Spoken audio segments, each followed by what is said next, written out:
ច្រឡំថាដើរជាមួយនឹងកូនបងគ្រាន់តែប្រាំទេជីងខឹងបងទៅមាន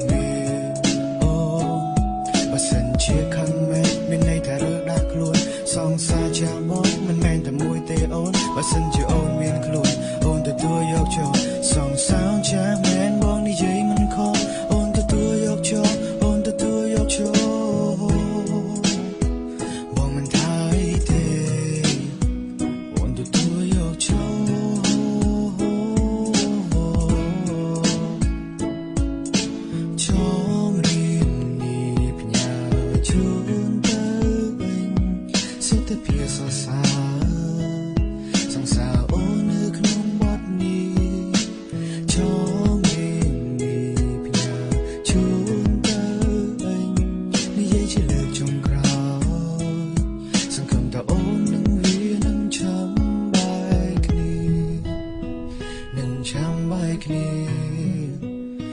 ចាំបាយគ្នា